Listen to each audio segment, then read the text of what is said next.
Welcome to KTV. నేను స్వప్న.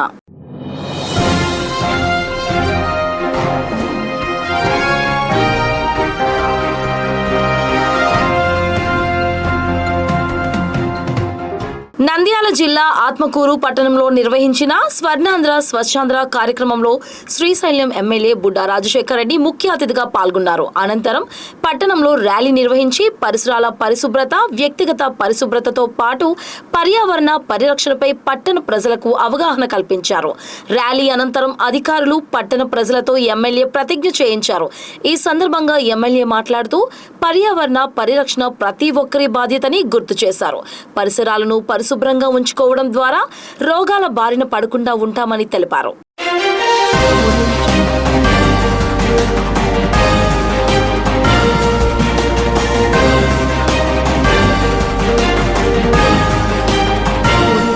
Bridge సమీపంలో ఉపాధి హామీ పనులకు వెళ్తున్న కూలీలను వేగంగా వచ్చిన టిప్పర్ లారీ ఢీకొట్టింది. ఈ ప్రమాదంలో 4 అక్కడికక్కడే మృతి చెందగా మరో 2 తీవ్రంగా గాయపడ్డారు.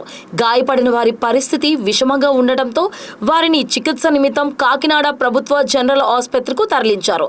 మృతులు కాకినాడ రూరల్ మండలం చిడిగి గ్రామానికి చెందిన మహిళా కూలీలుగా పోలీసులు ప్రాథమికంగా గుర్తించారు. ప్రమాద సమాచారం అందుకున్న పోలీసులు వెంటనే సంఘటనా స్థలానికి చేరుకొని సహాయక చర్యలు చేపట్టారు.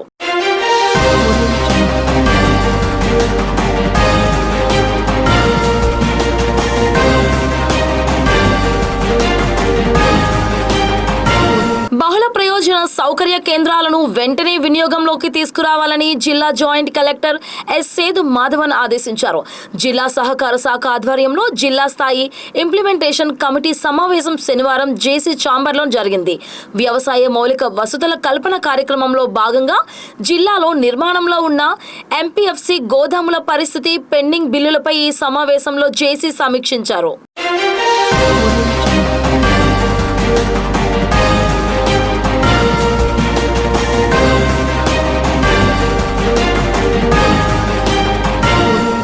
ఆరోగ్యంపై ప్రభావం చూపే ప్లాస్టిక్ వినియోగాన్ని నియంత్రించడంపై ప్రజల్లో విస్తృత అవగాహన కల్పించాలని జిల్లా కలెక్టర్ కీర్తి చేకూరి అన్నారు. రాజమహేంద్రవరం మున్సిపల్ కార్పొరేషన్ ఆధ్వర్యంలో శనివారం విఎల్పురంలో జిల్లా స్థాయి స్వర్ణాంధ్ర స్వచ్ఛాంధ్ర కార్యక్రమం నిర్వహించారు. ఈ కార్యక్రమంలో కమిషనర్ రాహుల్ మీనా, స్థానిక ఎమ్మెల్యే ఆదిరెడ్డి శ్రీనివాస్ తో కలిసి కలెక్టర్ ముఖ్య అతిథిగా పాల్గొన్నారు. ఈ సందర్భంగా జిల్లా కలెక్టర్ కీర్తి చేకూరి ప్రసంగిస్తూ స్వర్ణాంధ్ర స్వచ్ఛాంధ్ర కార్యక్రమం ప్రభుత్వ కార్యక్రమంగా భావించకుండా మన ఆరోగ్యానికి ఉద్దేశించబడిన కార్యక్రమంగా భావించాలన్నారు.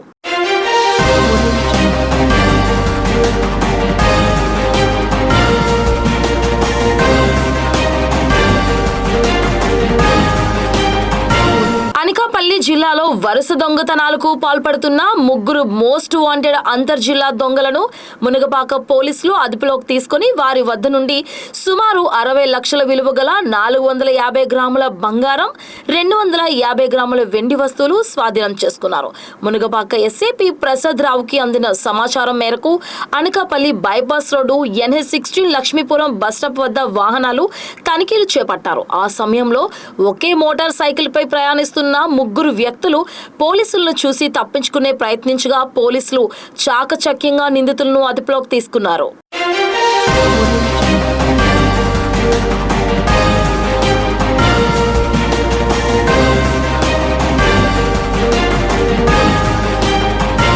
ప్రతి నెల నిర్వహించే స్వర్ణాంధ్ర స్వచ్ఛాంధ్రలో కార్యక్రమాన్ని రాయదుర్గం ఎమ్మెల్యే కాలువ శ్రీనివాసులు ఆధ్వర్యంలో ఘనంగా నిర్వహించారు.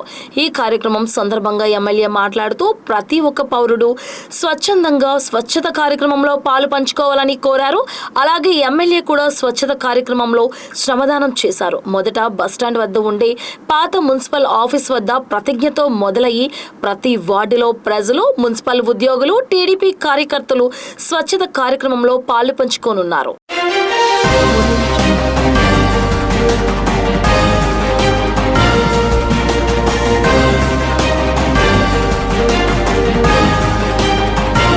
ఆర్టీసీ ఆర్టీసీ ఉచిత బస్సు రవాణాలో ఎదురవుతున్న వివిధ సమస్యలపై వైసీపీ మహిళా విభాగం ఆధ్వర్యంలో పలువురు స్థానిక ఆర్టీసీ కాంప్లెక్స్ వద్ద ఆందోళన నిర్వహించారు.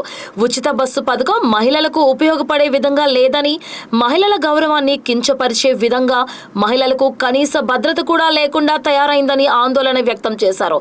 ఉచిత బస్సు పథకం సక్రమంగా అమలు జరగని కారణంగా మహిళలు అనేక ఇబ్బందులు గురవుతున్నారని తెలిపారు. వర్కింగ్ విమెన్స్ చాలా మంది సమయానికి చేరుకోలేక ఇబ్బందులు ఎదుర్కొంటున్నారని ఆవేదన వ్యక్తం చేశారు.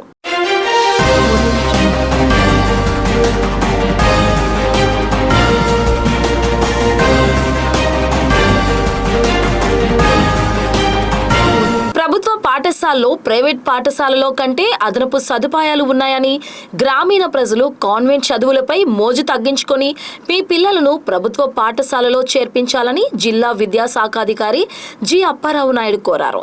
ఎస్. రాయవరం మండలం జేవీపాలెం, బసవపాడు, పిట్లపాలెం గ్రామాలలో శనివారం స్పెషల్ ఎన్రోల్మెంట్ డ్రైవ్లో డిఈఓ అప్పారావు నాయుడు పాల్గొన్నారు. ఈ సందర్భంగా ఆయన తల్లిదండ్రులతో మాట్లాడుతూ ప్రభుత్వ పాఠశాలలో శిక్షణ పొందిన విద్యావంతులు చదువు చెబుతారని, ప్రైవేట్ పాఠశాలలకు ధీటుగా 10వ తరగతి ఫలితాలు ప్రభుత్వ పాఠశాలలో సాధించామని అన్నారు.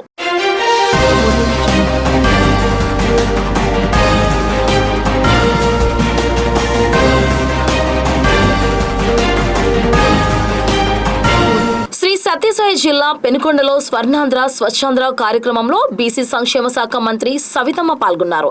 దేశ ప్రధాని ఇంధనం ఆదా చేయాలన్న పిలుపు మేరకు మంత్రి ఇంటి నుంచి నడుచుకుంటూ వచ్చి స్వర్ణాంధ్ర కార్యక్రమంలో పాల్గొన్నారు. పట్టణంలోని పలు దుకాణాలను సందర్శించి ప్లాస్టిక్ ను వాడకూడదని అవగాహన కల్పించారు.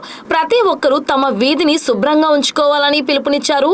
రోడ్డుపై నడుచుకుంటూ వచ్చేటప్పుడు స్వయంగా ప్లాస్టిక్ కవర్లని వేరు చేసి రోడ్లను శుభ్రపరిచారు. ఈ సందర్భంగా ఆమె మాట్లాడుతూ పరిశుభ్రమైన పరిసరాలతోనే ఆరోగ్యమైన సమాజం సాధ్యమవుతుందని తెలిపారు.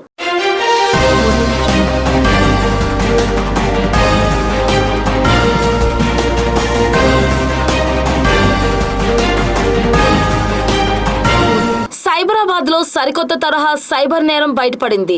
మీ సిమ్ ను ఫిజికల్ సిమ్ గా మార్చాలని బ్యాంక్ అధికారుల పేరుతో బాధితుడికి సైబర్ నేరగాళ్లు ఫోన్ చేశారు. మీ సిమ్ ను చేంజ్ చేసి జనరల్ సిమ్ గా మార్చుతాము మేము, పంపిన ఫోన్ లో వేయండి అని నమ్మించారు. మోటోరోలా ఫోన్ ను బాధితుడికి పంపి ముందుగానే కొన్ని యాప్లను పెట్టారు. తరువాత బాధితుడి ఖాతాలో ఉన్న 77 లక్షల రూపాయలు కాజేశారు సైబర్ నేరగాళ్లు. Cyber crime DCP Sai Manohar మాట్లాడుతూ వెస్ట్ బెంగాల్లో ఒక చెట్టు కింద కూర్చొని ఈ తరహా సైబర్ నేరానికి సైబర్ నేరగాళ్లు పాల్పడుతున్నారన్నారు. ఈ నేరంలో 6గురిని పోలీసులు అరెస్ట్ చేశారు. 15 లక్షలు స్వాధీనం చేసుకున్నారు.